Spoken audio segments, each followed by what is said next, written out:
the PRU unit of the military, the PRU units of the security agencies should work towards giving confidence back to the people such that they can work with them.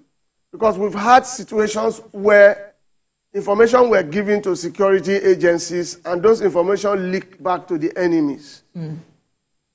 And so at the end of the day, for instance, up until this moment, I've not been able to fathom how those men, the farmers who were slaughtered at a point in time by the terrorists, got the information that it was farmers who had given away information about them that led the military to go to the areas, their routes, to ambush them. How did they get that? And don't also forget that I like the use of facts. Once upon a time, one of the former presidents of this country did talk about the infiltration of his government by the terrorists, which meant that there are people, deliberately put in these places to look at what is happening in those places and then give back a report. I also give you another instance. In the case of Niger State, where school children were taken, and the man who took those school children, when he was visited, when negotiation was on, when he was visited by one of the clerics in the north to talk about the release of those children, he did say in Hausa to the cleric that he's aware about the number of troops that had been brought into Niger State from Abuja, that they are wasting their time. That is aware that if anything, and is aware about their movement. So how did such information get to somebody who was with the children in the forest? And he made a statement. He said, the man who gave him the job is with you. So which meant it was like a business thing. Somebody contracted him. Apparently, if his words were anything to go by, if you had to read and study his statements.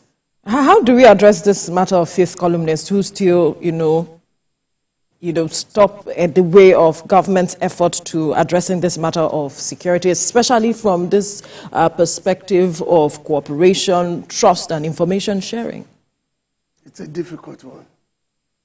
You cannot completely be able to eradicate it, but it can only be brought to a sizable state or position, minimal position. But if you think you can, because there are bad eggs everywhere. In every organization, there are bad eggs. In every institution, there are bad eggs. Even with the right work conditions? There are bad eggs. Because some people would deliberately want to plant some persons there to do certain jobs for them. Particularly the influencers. Don't take that away. If you do, then you are missing the point completely. You are missing the point completely. But what you need to do is to ensuring that it is brought down to a controllable state. Now, let's not begin to look at all of this. Now, if you look at this, in about 2 years ago, we've talked about this severally in this studio. About 2 years ago, somebody was coming from North Africa on a new year, on a January, to hit Abuja. He was not a Nigerian, but the alertness of the DSS reported the movement of that man.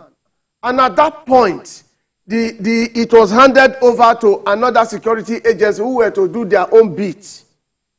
Isn't that true? Yes. But it was blown. Rather than do what is called lead, follow him up, arrest him, the thing was blown to the media. And by the time he got to the media, the man had heard and then he disembarked. Isn't it? So why should it have been so? Some of these things ordinarily are not expected to go to the media until they are completely executed. They are security matters. That's why sometimes I come here and tell you it's not everything I will want to say. There are things you are allowed to work out. Then at the end of the day, when this culprit would have been apprehended, then you can now begin to speak about what happened, the workings. But when you begin to report the workings of security agencies, even before the break of an incident, then there's a problem.